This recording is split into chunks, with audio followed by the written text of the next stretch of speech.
它会在我再往那里挪一个吧，这后面这个白色的有一点造型。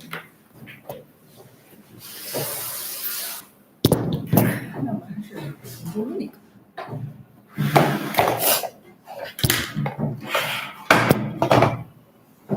哎，怎么还在这？好像要再起来一点，这样。OK。Support your channel. Managing moderators can support your channel.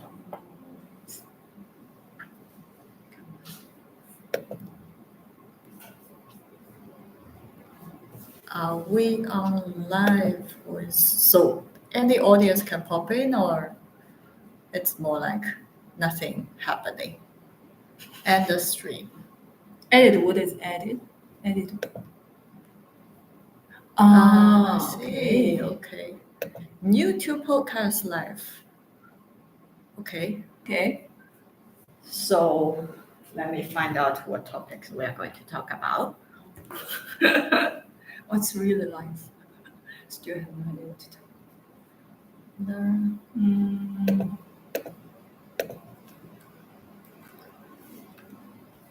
This one.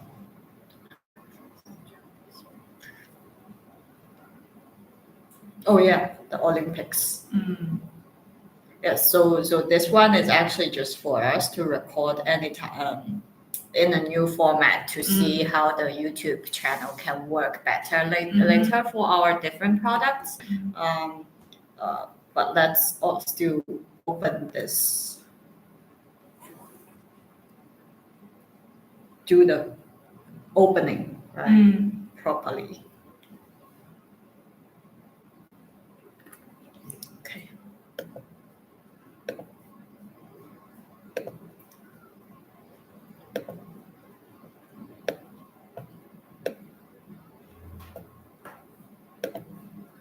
Okay. Are you recording?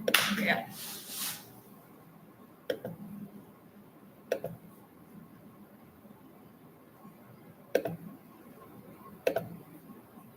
Okay.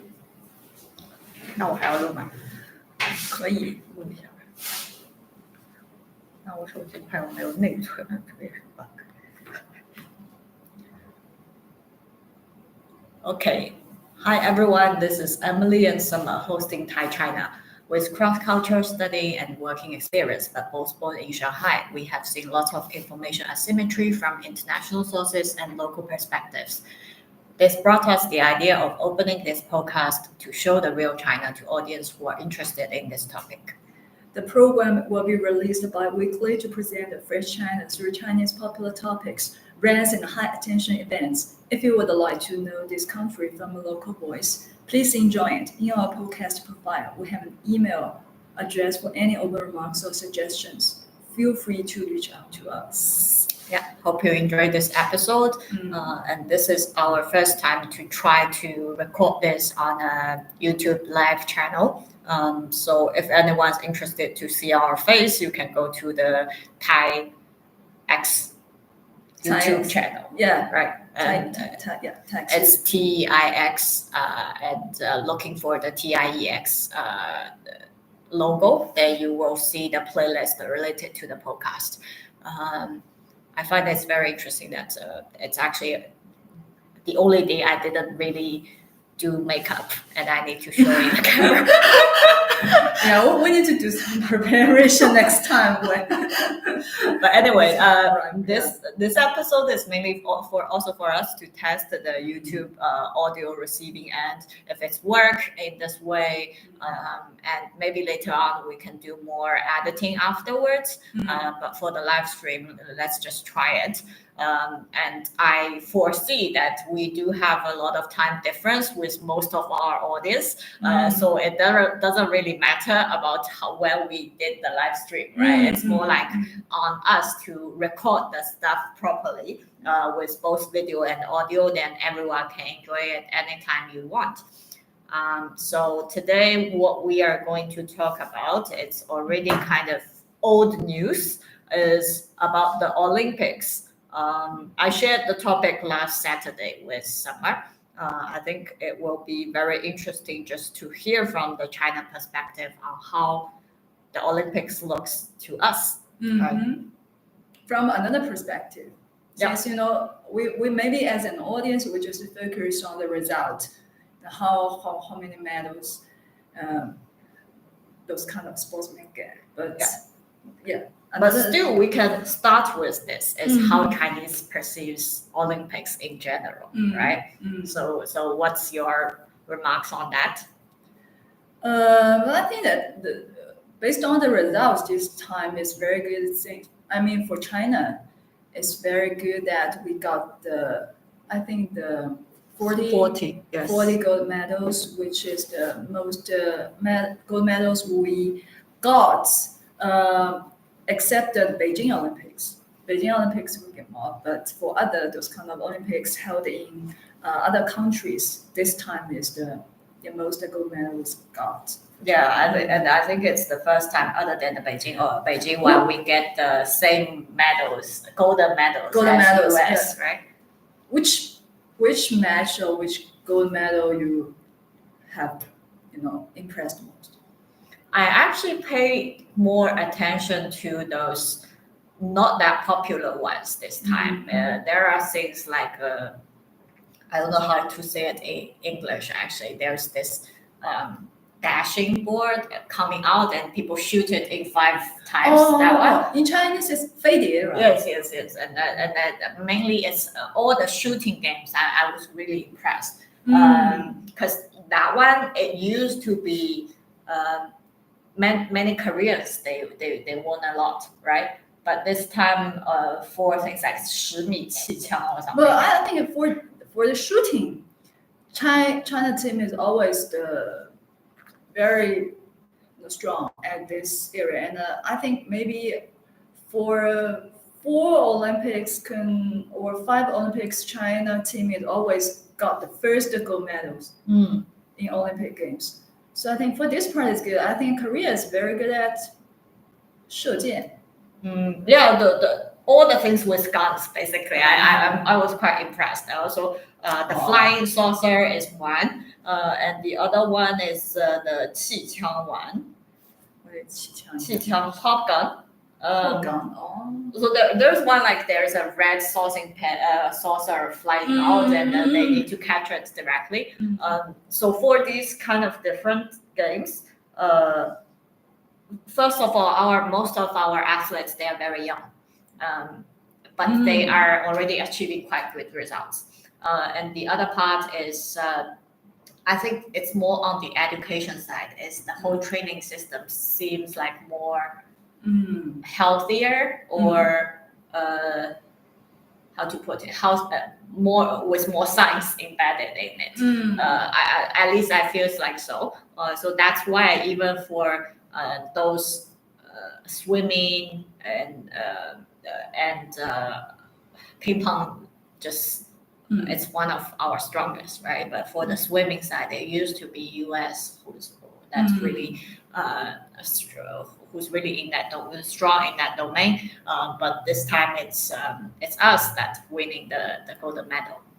Maybe in my memory that each Olympics, the swimming side, we always will find several surprised new athletes got gold medals. It's like Ye Shuwen or like Zhang Yufei. This time is Pan Zhanle. Yeah. Every time we'll have new, very surprised. But I think one thing I don't know how it's different or it's similar to other countries is I see more attentions are going to the sports side during Olympics time.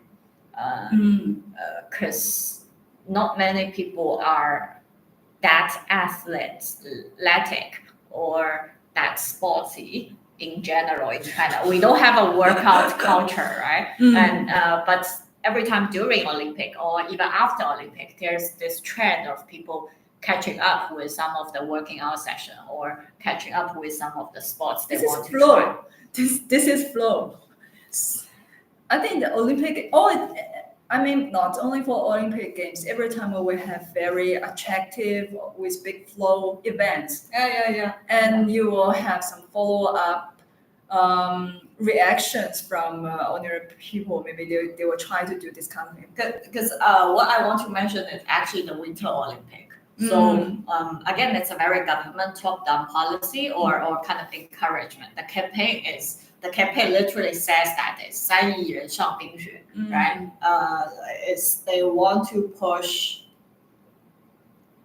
almost 1/5 of the population of China to go on to some sports related to ice and to Winter Olympics.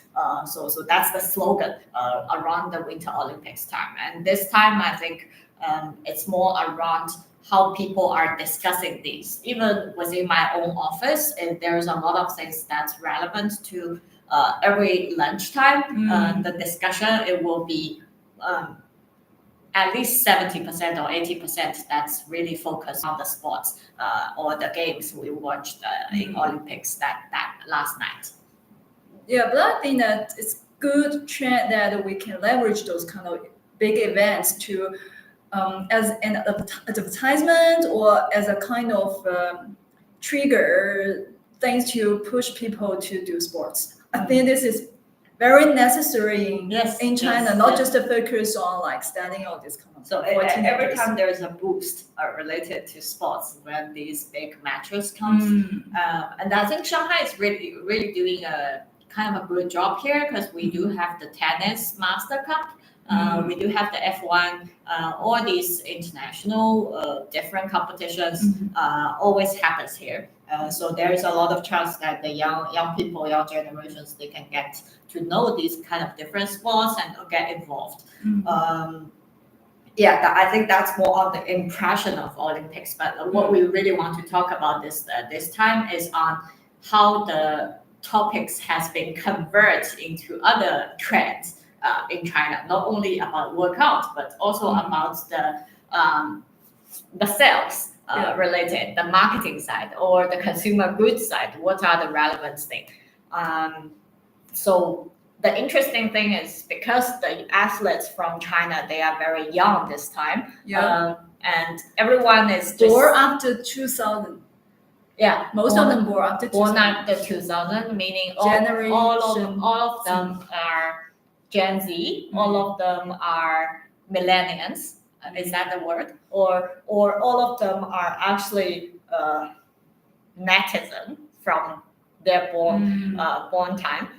So a lot of things they are using, or a lot of terms they are actually using in their languages, suddenly become very buzzy word in China. To listing out some of the examples is Huang Yuting, who is the winner of the first gold medal. The first gold medal, who's the dual shooting related. Pop gun shooting. Pop gun shooting, dual medal of China. She has a very cute puppy hair clip. So that one actually became the one of the. But did you see this topic?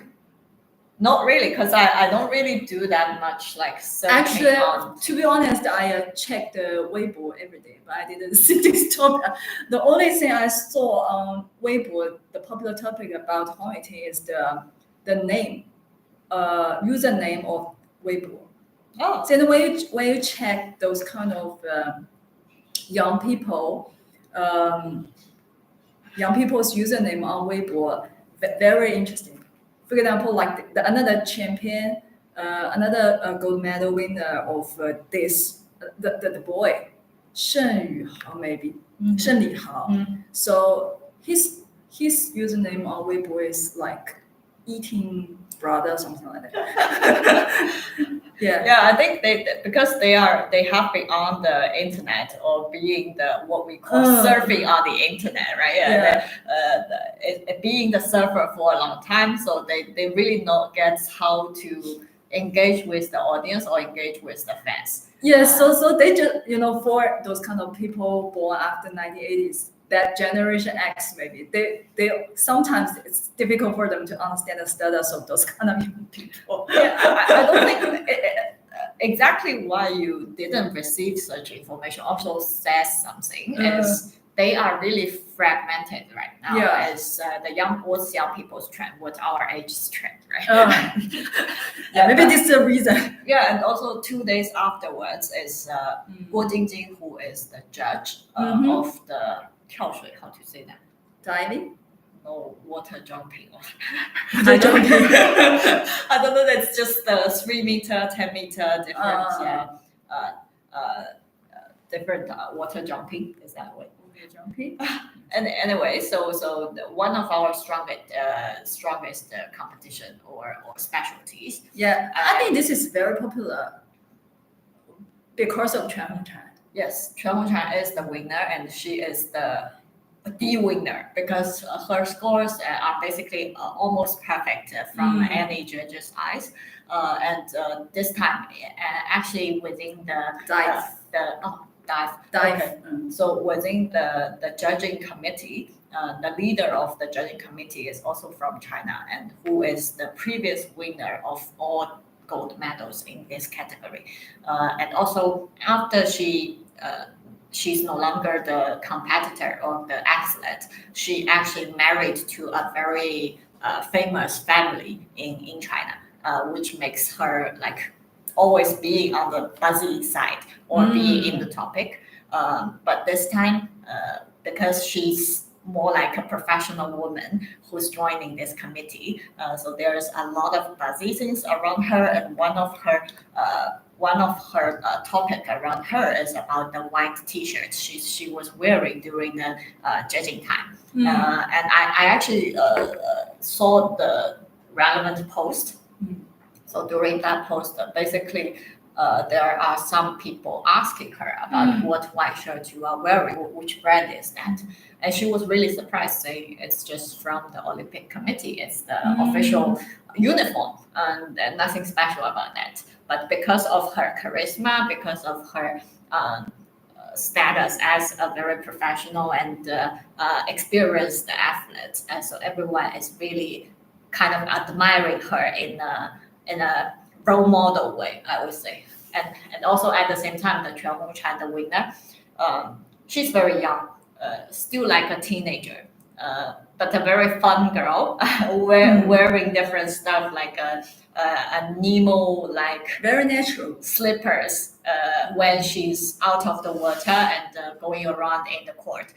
So it's very, very interesting. Even upon watching that post, actually I searched that Nemo like slippers, which is super cute. And the internet or the Taobao shops, they react super quickly as they changed the name of the product directly into Chuan Hongchan. Similar type or similar brand of Chuan Hongchan, what Chuan Hongchan is wearing. Yeah, and audience rating of Chuan Hongchan's competition is the top one for this Olympics. Yeah. So the other things also comes out as one is the tennis racket. We got one tennis player. Oh, this one I like it. Tennis, like bicycle. I mean, the most surprised gold medal this time for me is this one, 小轮车, like small bicycle. Yes. I even haven't heard about this Olympic game previously, but wow, the goal is so strong. The Chinese goals. Also, there's one in surfing. Did you see that? Yeah, these are most of the case. I think all the girls are very impressive. Goals. Yeah. So all those is more like what the things they are wearing. If there's anything or Queen Wen, right? Zheng Qingwen, the tennis player of China who won the gold medal. Her tennis dress also got buzzy. And also there are things like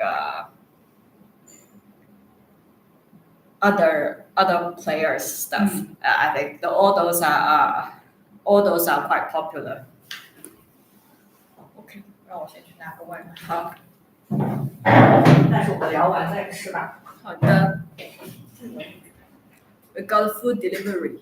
Wait a minute. 你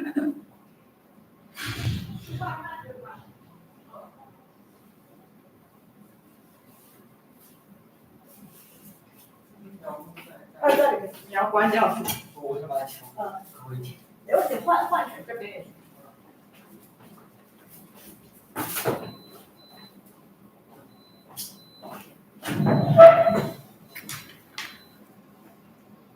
Yeah, there's a lot of things I think highly relevant to what they are wearing off the court, right? Oh, and table tennis. Wow. 樊振东 this match, the one 樊振东with John Tomo Haritomo. The Japanese, Japanese, guy? yeah, one. Also very, I mean the high, like the audience rating is around the 38%, very high one. So those kind of surrounding products of Fan Zhendong, like the panda, like those kind of small toy, also be very popular products. Yeah, I think according to the research report we are looking at right now, basically there's a lot of things that's relevant to Yiwu, where all the small products and also the consumer products, very cheap ones, they are how they are reacted to these kind of buzzy situations. For example, when the slipperies come out, maybe there's a lot of orders afterwards, just within hours they need to react. And for the average time, it's what they see is like within minutes after the match, there will be communication in the supply chain already. As for example, the shop owners, they will put order directly to the Yiwu manufacturers. And then for the manufacturers, they also need to react super quickly. For example, first of all, they need to validate if the trend or if the purchase is valid, how many original resources they need to put an extra order on so they can follow up with the manufacturing. And also they need to coordinate with the e-commerce channels, and that can be very long term afterwards of the matches. So even for now, maybe after we share this information or after certain buzzy things come again, as the athletes, they are coming back to China and they are starting to get those interviews, right? Yeah. Maybe there will be another wave of boosting sales. So all these quick reaction, quick responses are very important right now in the supply chain end. But again, this is, I think, super challenging for the manufacturers because it's just one like peak time that they can go. But once they put the order in a very large chunk, what if nothing happens afterwards, right? They will create some topics, I would like to say. Yeah. Just to trust the that's capabilities of those kind of Yiwu manufacturer. Definitely they will find something to produce. And I think one thing I would like to mention is a pin of China team this time. See, I heard some feedback from athletes about the exchange pins on Olympic. Yes. Those kind of sportsmen will exchange pin with other teams. And for China team this time, we have a panda one. We have a panda one, very cute and a big. So based on the feedback of those kind of athletes, which they sometimes they don't want to exchange because they think that our China pin is really cute. I think that's something always happening in the Olympics village is people start to see all the chains on the tag, right? And then I think that's actually remind me of something is I have a friend from France who's actually escaping away from Paris because they don't really want to be in the buzzy center. So when she came back to China, I actually asked her for just buy me some souvenirs directly at the airport and then bring it back to me.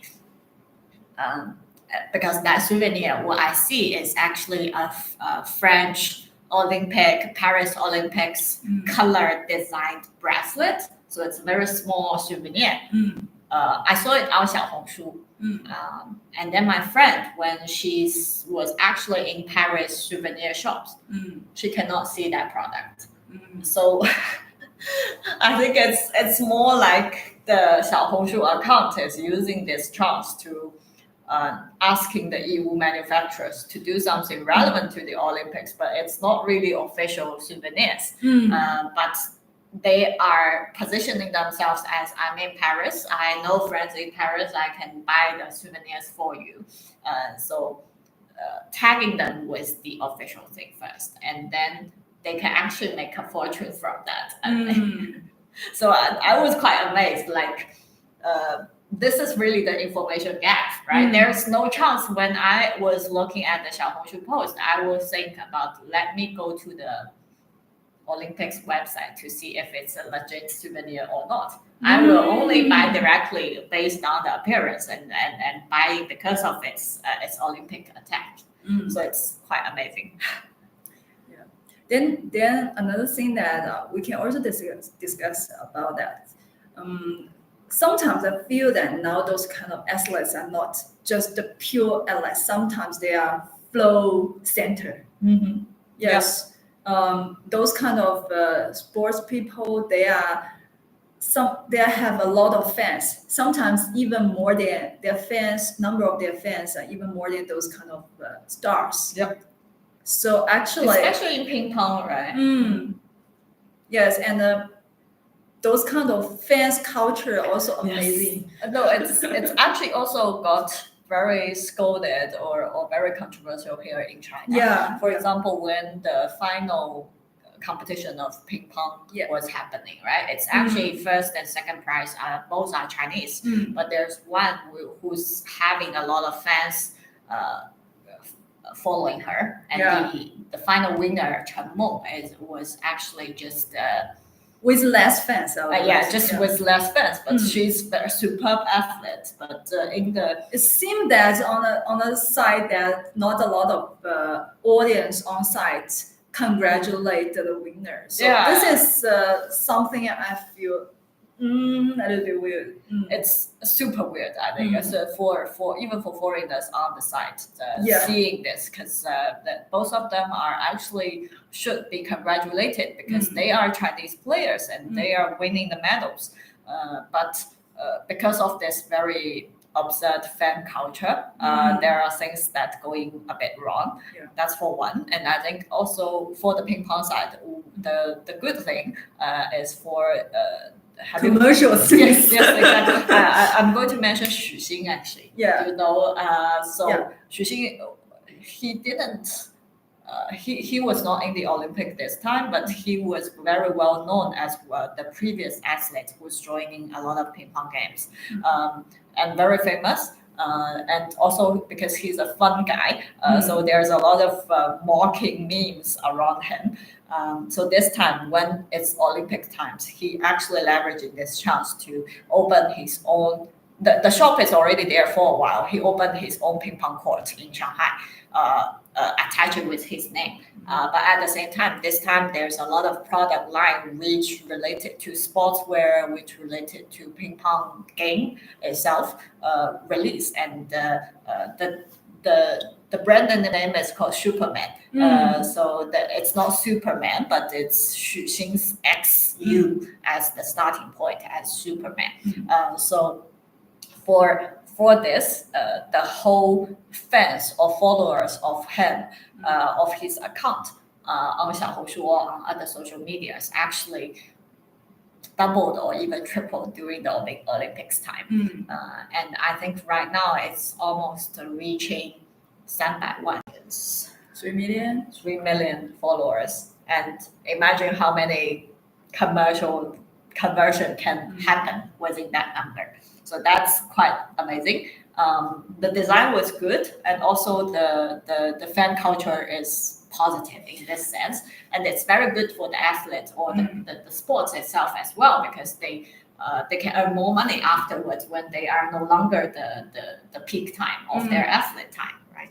But actually, not only for Xu Xing, a lot of table tennis players, retired table tennis players, they open this kind of like TikTok or this kind of channels as a blogger after retirement, because table tennis in China is very popular sports and with a great amount of basic audience. So actually, maybe this is another way for those kind of retired table tennis players to start the second career. Yeah, I think this is very nice direction is when they are no longer at their peak hour, they can still peak time, they can still find things they can do. Involved in brand or just being the representative of some brands to show the sports spirits. I think all these are very good. But that's I would like to say that if you watch the life of Xu Xin, you will realize that for this kind of important competition match, he didn't sell anything. Yeah, in the live room before other bloggers, they will just sell the products during the break time or this kind of things. So for that one, maybe so she's even he was even like in a very serious manner to watch the videos, just being together with the fans, together to watch the tennis games. I think that's also partly why they got real good tractions, because everyone is just following them because she's a fun guy and she's a professional with professional comments. Yes. So yeah. And actually the all the byproducts are quite fun as well. Yeah. Okay. I think that's almost it for today's Olympic talks. And so future we will also decide based on today's audio effect to see if we are going to keep going with the YouTube live. Yeah. So see you in next episode. Thank you. Thank you. End stream. End.